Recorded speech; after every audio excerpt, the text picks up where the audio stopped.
Jinping janji benturkan kepala musuhnya ke tembok baja. Australia justru menantang siapkan konfrontasi mematikan di Laut Cina Selatan. Lebih banyak kapal perang, lebih banyak umpatan. Australia tampak bersiap untuk konfrontasi mematikan dengan Cina di Laut Cina Selatan. Presiden Cina Xi Jinping berpidato di depan 70.000 orang di lapangan Tiananmen pada saat mulai perayaan 100 tahun Partai Komunis Tiongkok. Itu adalah peristiwa penting dan spektakuler, sehingga dia tidak dalam mood untuk kontradiksi. Pada saat itu, Xi Jinping dengan lantang memperingatkan pengganggu internasional yang mengusik mereka. Kepala negara akan dibenturkan ke tembok baja besar yang ditempa oleh lebih dari 1,4 miliar orang Cina. Ancamnya, kami tidak akan pernah membiarkan siapapun mengintimidasi, menindas, dan menaklukkan Cina. Tak ada yang boleh meremehkan tekad, kemauan, dan kemampuan orang-orang Tiongkok untuk mempertahankan kedaulatan nasional dan integritas teritorial mereka, katanya. Pidato itu disambut oleh tepuk tangan yang meriah oleh kerumunan besar. Tetapi meski diancam, Australia tampaknya tetap berniat untuk mengganggu Cina. Dikutip dari sosok ID dari news.com.au pada Senin 5 Juni, Australia telah mengirimkan Angkatan Laut Australia 5 kali dalam 6 bulan terakhir untuk menantang pernyataan kepemilikan sepihak Beijing atas Laut Cina Selatan. Negara yang beribu kotakan Canberra itu berencana melakukan beberapa misi serupa dalam beberapa minggu mendatang. Upaya yang dilakukan Australia untuk memerangi klaim Cina hampir 2 kali lipat dibandingkan tahun lalu. Direktur Studi Pertahanan IWA, Profesor Peter Dean, mengatakan Australia akan melibatkan diri dalam mencegah klaim Beijing atas Laut Cina Selatan. Fokus baru ini sebenarnya membawa kami kembali ke bisnis inti, yaitu Pasifik Selatan dan Asia Tenggara, kata dia. Direktur Eksekutif La Trobe Asia, Dr. Bex Strating, mengatakan Canberra ingin dunia lebih terlibat di Asia Tenggara. Australia menyebut mereka telah memimpin dengan memberi contoh. Australia telah menjadi semacam kenari di tambang batu bara, katanya. Kami telah menjadi sasaran saksi ekonomi Beijing sejak tahun 2012. Jadi dunia duduk dan bertanya bagaimana Australia akan menanggapi ini.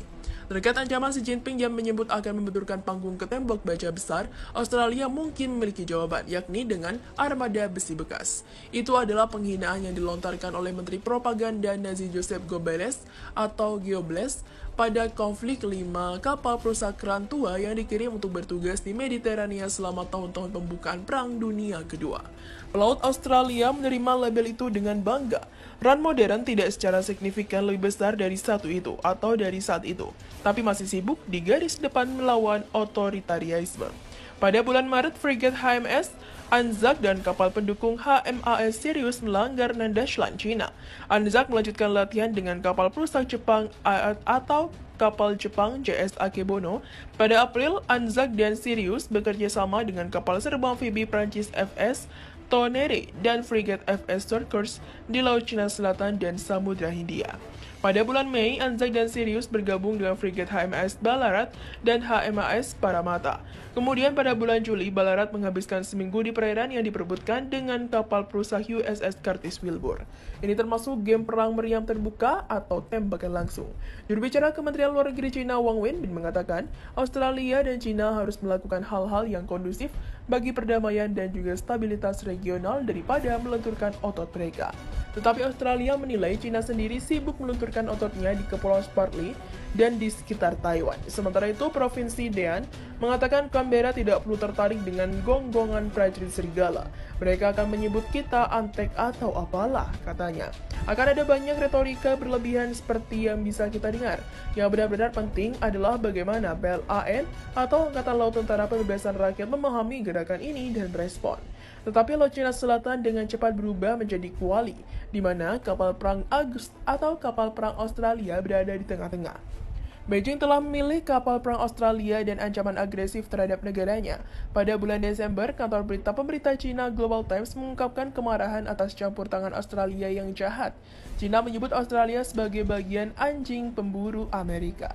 Sebagaimana anjing pemburu Amerika, Australia harus memahami atau menahan arogansinya, khususnya kapal perang tidak boleh datang ke wilayah pesisir Cina untuk menunturkan otot, atau mereka akan menelan pil pahit. Editorial Global Times memperingatkan.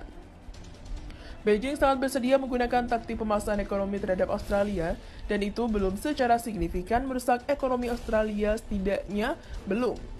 Jadi mungkin perhitungan telah bergeser, tapi nanti ketakutan lainnya adalah membahayakan personel dan juga kapal. Ajakan perjanjian kontrol senjata ditolak. Cina terus memperkuat kekuatan militernya. Bahkan militer Cina berkembang pesat dari tahun ke tahun. Bukan hanya membuat kapal induk baru, Cina juga menciptakan aneka senjata yang mematikan. Termasuk rudal pembunuh kapal induk hingga persenjataan nuklir yang membuat angkatan perang Cina makin kuat. Departemen Luar Negeri Amerika Serikat pada hari Kamis 1 Juli mengatakan bahwa mereka kini mulai khawatir dengan peningkatan kemampuan militer Cina yang semakin pesat. Lebih lanjut, Amerika meminta Cina untuk bergabung dalam langkah-langkah untuk mengurangi risiko perlombaan senjata yang tidak stabil. Juru bicara Departemen Luar Negeri Ned Price dalam konferensi pers reguler hari Kamis menegaskan bahwa peningkatan militer Cina sudah sangat sulit disembunyikan lagi termasuk pengembangan nuklir. Price juga menanggapi pertanyaan atau pernyataan tentang laporan di Washington Post yang mengatakan Cina telah mulai membangun lebih dari 100 silo rudal baru di daerah gurun di bagian darat negara itu. Ia mengatakan bahwa hal itu menunjukkan bahwa persenjataan nuklir Cina akan tumbuh lebih cepat dan ke tingkat yang lebih tinggi dari yang diperkirakan sebelumnya. Penumpukan ini mengkhawatirkan, ini menimbulkan pertanyaan tentang niat Cina. Dan bagi kami, ini memperkuat pentingnya mengejar langkah-langkah praktis untuk mengurangi risiko nuklir, ungkap Price seperti dikutip dari Reuters. Atas alasan ini pula, lanjut Price, Presiden Amerika Joe Biden memprioritaskan stabilitas strategi dalam keterlibatannya dengan Presiden Rusia Vladimir Putin. Hal yang sama akan diterapkan kepada Cina. Dalam laporan tahun 2020 kepada Kongres, Pentagon memperkirakan persediaan hulu ledak nuklir Cina ada di angka 200-an dan akan meningkat seiring dengan modernisasi pasukan yang luas. Amerika telah berulang kali meminta Cina untuk bergabung dengannya dan juga Rusia dalam perjanjian kontrol senjata baru. Sayangnya, pada bulan Mei lalu, Cina menolak ajakan tersebut, membuat Cina lebih leluasa memperkuat diri dengan banyak nuklir. Dalam perayaan 100 tahun Partai Komunis Cina hari Kamis 1 Juli 2021, Presiden Cina Xi Jinping memperingatkan negara barat agar tidak mencoba menggertak Cina. Kami tidak akan pernah mengizinkan kekuatan asing untuk menggertak, menindas atau menundukkan kami, kata Presiden Cina Xi Jinping menurut teks pidato dalam bahasa Inggris seperti dilansir dari Yahoo News yang mengutip dari Washington Examiner. Dia menambahkan siapapun yang berusaha melakukan akan menemukan diri mereka berada jalur tabrakan dengan tembok besar baja yang ditempa oleh lebih dari 1,4 miliar orang Cina tentunya. Pakar non-profesional atau proliferasi mengatakan ini akan mengembangkan bahan bakar untuk reaktor tenaga nuklir generasi baru. Melalui itu, Cina akan menghasilkan sejumlah bahan dasar yang dapat dialihkan untuk membuat senjata nuklir.